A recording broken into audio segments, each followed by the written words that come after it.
Hello, my name is Tom Gorup, and this is my first podcast of probably a series of podcasts focusing on baseline security. I figured I'd lead off this series with passwords. What a better way to do it? Now, again, a little disclaimer: this podcast is for the baseline security. It's not for the tech savvy person or the hacker, if you will. This is for a regular user to be able to secure themselves and their family by learning what is absolutely required. Now, I may not fully touch on all aspects of the password, but I will give you the knowledge you need to secure yourself and your family and feel confident the next time that you log out of your user account that you're safe and that your family is safe, your money is safe. All right. The little introduction is a strong password is the easiest way to secure yourself. And a strong password doesn't just consist of letters, but uppercase letters, numbers, and special characters. Now, you want to resist the urge to use your username of the site that you're accessing as your password. It's highly frowned upon, and it makes it a little too easy for the hacker to guess. Now, there are plenty of techniques out there and websites and programs that'll help you not only create a strong password but store them to allow for later access. A technique known from Steve Gibson, it's off the grid. He uses a Roman table-like technique to create unique passwords. I'll get into that a little bit later. Um, LastPass, which is a great program that I take advantage of. It's amazing. HashiPass is another great technique. Now, there are a lot out there, but these are just three that I'm going to recommend, and I'm going to go into a little bit of detail about to help you make a wiser decision. Now, to go along with those three techniques and programs is you don't want to use the same password for all of your registered sites. And an example of why this is a bad idea is the Sony hack. When Sony got hacked, they failed to encrypt your data. So your website, your passwords were out there for the taking. Now, a lot of people use the same password throughout all their registered sites, such as their email and their banking. So when your username or your actual email address, along with your password, was stolen, so was the same password and email address that you use for your banking. You don't want to let your life hang in the balance with one weak password. It just you want to strengthen yourself in other areas of your life, and one specifically would be over the internet. Now, a few of the passwords that were actually pulled off the Sony hack was 123456, 1234, 123, password QWERTY, ASDF, and test. These were all passwords that were being used, and that makes it too easy for the hacker to guess your password. These are all part of their dictionary when they try to brute force your account. Now, you also don't want to use the name of the site that you're accessing, like your Twitter account. You don't want to use Twitter as your password, your Facebook account. You don't want to use Facebook as your password. Again, it makes it too easy for the attacker to break into your account. And like I said before, you don't want to use the username of the site that you're accessing. Now, thankfully, a lot of websites have put a ban on these types of passwords and are forcing people now to use an 8 plus alphanumeric special character password, which is great, but not all sites are requiring it. So I want you to do it yourself. Use random passwords, randomly generated passwords to secure yourself, and that's what we're trying to get at here. Now, creating and remembering a strong password is not as complicated as it may seem. There's a lot, like I said before, there's a lot of programs, websites, and techniques out there to help you not only create a strong password, but have the ability to recall them quickly and easily. One website / program is LastPass.com.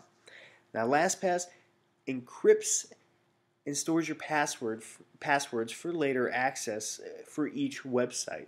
They're stored with one strong password that you create, and they'll actually generate strong passwords for each website. So if you're going to a forum and you just need a quick password, it'll generate one for you and then store it for later access. If you ever have to go back to that forum, you don't have to make a new username or go through the hassle trying to restore your previous password.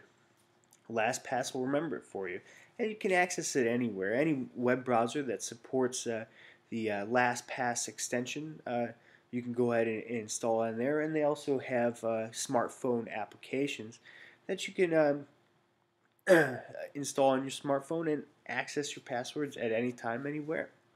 Um, there's also www.grc.com/offthegrid.htm. That's Steve Gibson's website, where he created Off the Grid, which, like I said before, is a Roman table-like technique that allows you to create an extremely strong password and allowing you to recall the password, and it takes it off the grid. It's actually on a piece of paper. You print it off, and you have this table, and you go through your own unique technique in creating individual passwords per website. Um, no single password truly unlocks the original password. It's more of a technique. Though when Steve Gibson is done, there will be a key that you can use to create your own personal table. But even still, you have your own technique that you use. So it's a great resource that you can use. I wouldn't suggest it right now. Like I said, Steve Gibson isn't finished yet, and you're limited to the tables that are pre-created for you. So if you were to, I don't know, leave your table in your wallet and wash your wallet, or lose your table, well, you can't get it back to either change your passwords or access them again. But he will be creating a key that will let you later recall it. Next, there's HashiPass. Hashipass.com. It's another great technique that allows you to create individual passwords for each website. I'm using a MacBook Pro, and here they have a little widget that allows you to use HashiPass. Now you enter in your parameter. I would use the name of the website that you're using, google.com. You can use www.google.com, whatever it may be, and then your master password, just like on LastPass. Now in a minute I'll go through on how to create an extremely strong master password to use for both LastPass and or HashiPass. Now I entered my parameter, which is google.com. I entered in my master password and I hit HashiPass. Now there, I have my my greatly created password for google.com. I want to go to yahoo.com.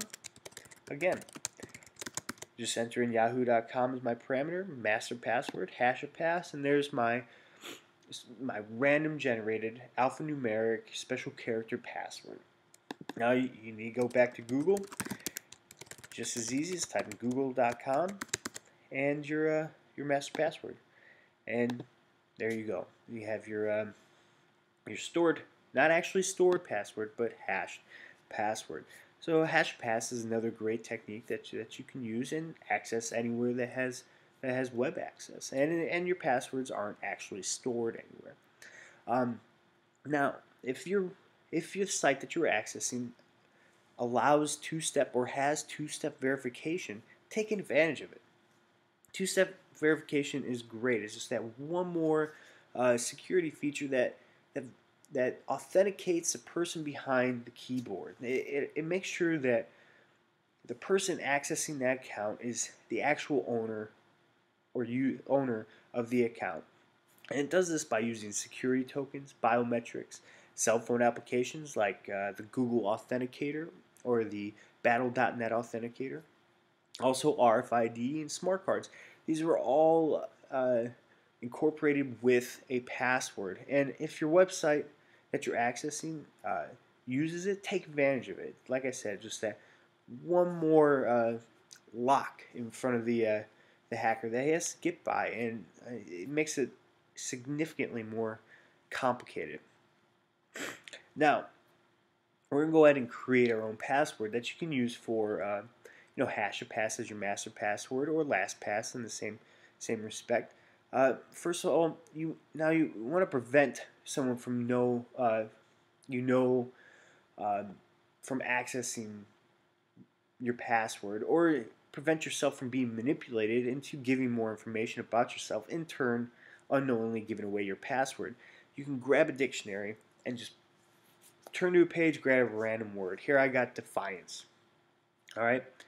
Next, you don't want to actually use the word from the dictionary because hackers have dictionaries as well, and they actually have a text file that they will throw at your user account every word in the dictionary, along with some other 1 2 3 4 5 6 1 2 3 4 that commonly used passwords. So here I went ahead and flipped the A and the I.